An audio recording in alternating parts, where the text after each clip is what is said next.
Mga ate at kuya, sana Senadora Amy masilip mo 'to ha. Hindi lang 'yang pakikipag-away kay Tamba ang pagkaabalahan mo, ma'am. Pero salamat ginagawa mo 'yan, ano, mahal na Senator Amy Marcos. Maganda 'yan na may sumusupalpal sa pinsan mo kasi nga hindi sinusupalpal ng kapatid mo, 'di ba?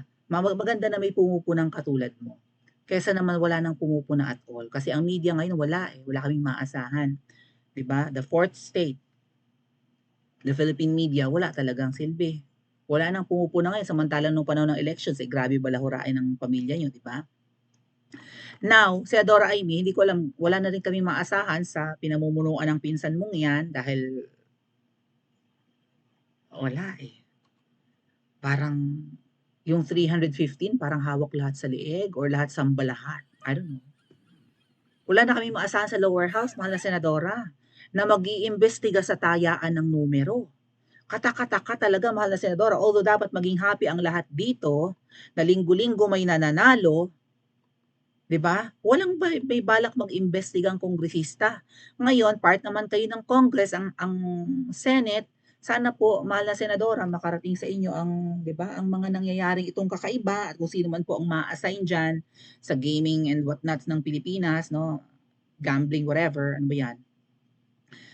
Sana maimbestigahan ito. Diyos ko po, unang ilang buwan ng kapatid mo, maybe first quarter ng pag-upo ng kapatid mo or maybe first half of, 'di ba? The first half of the first year of your brother's admin.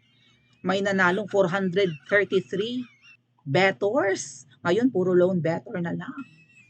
433 na napakaliit ng possibility na tumama 'yan. Tapos ang combination multiples of 9, 9, tumamang number 9, 18, 27, 36, 45, 54. Multiples of 9.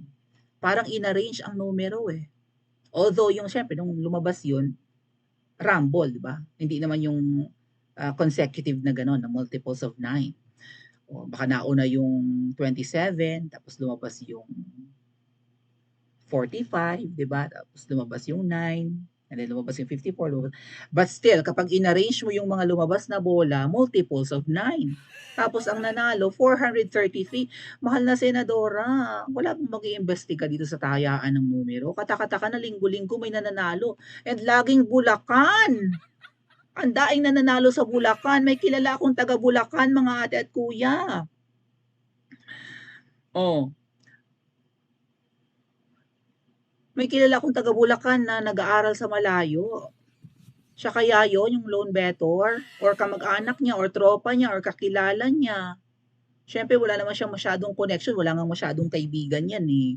Siyempre yung mga taga kanila na lang siguro kung sinong pwede niya makapagkatiwalaan or maybe papaghanapin niya ng taga roon or kakilala yung kanyang mga relatives.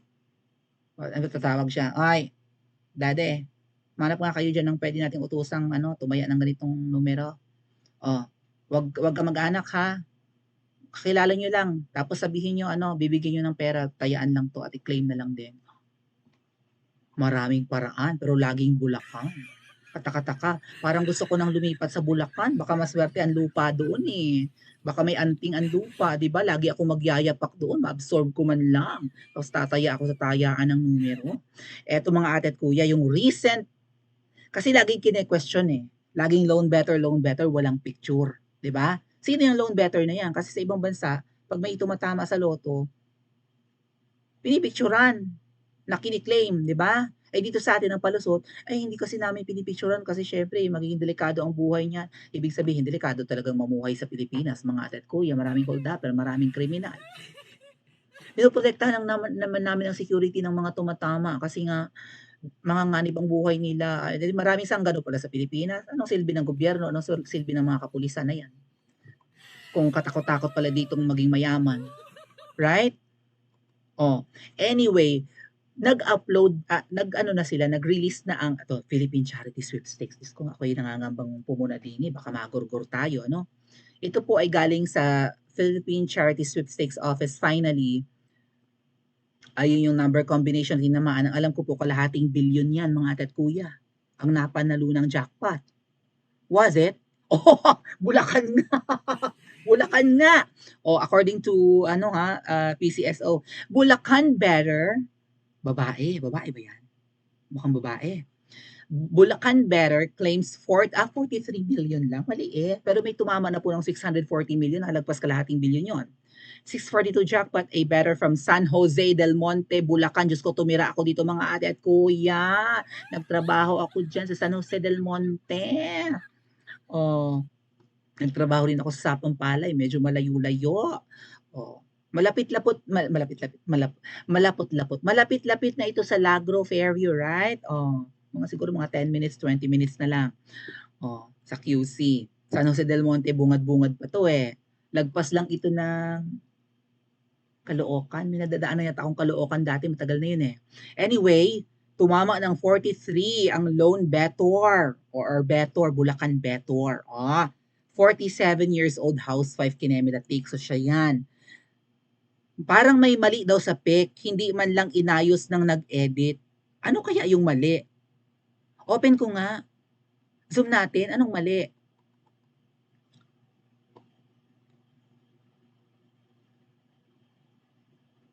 Anong mali? Anong inedit?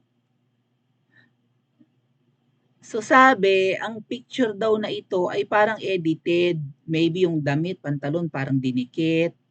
Yung buhok parang edited lang. Edited ba siya?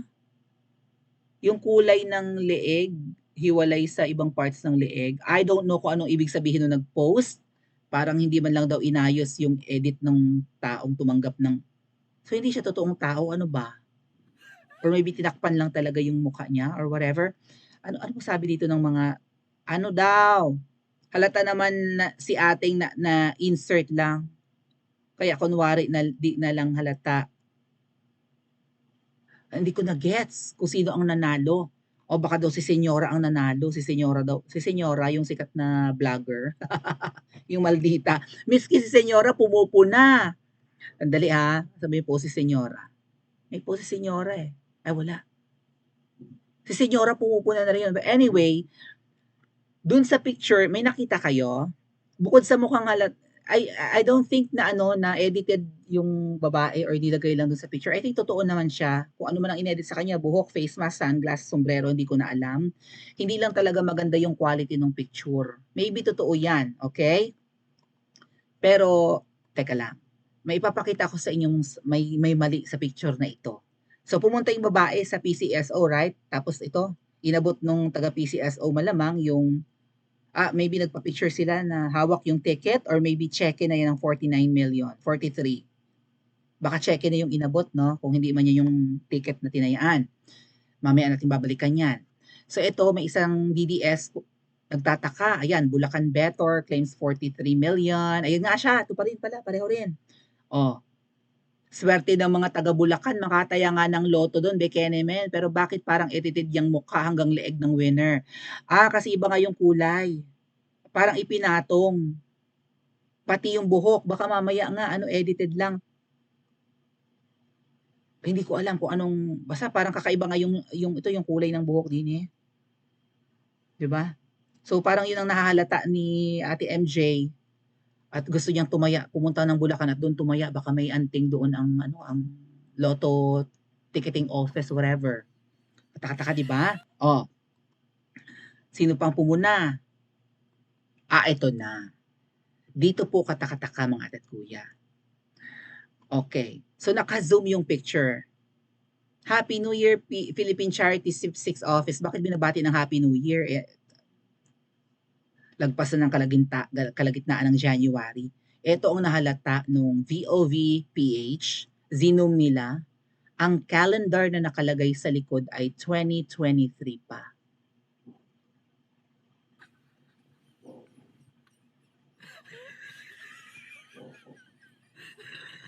So it could be na itong picture na ito ay hindi recent.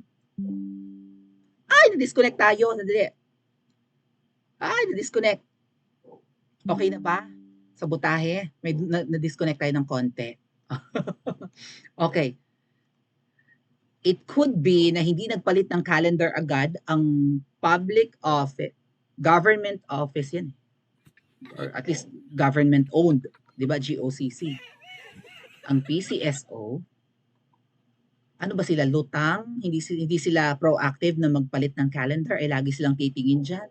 Lalo na anong petsa ngayon, ang calendar events natin, ano ang susunod na ganap, o anong petsa na.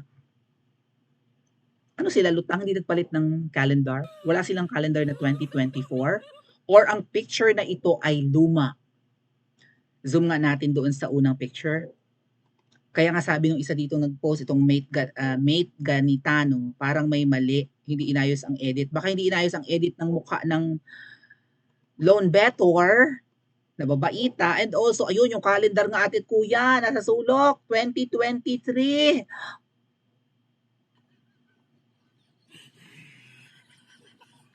So, which one? Which is one?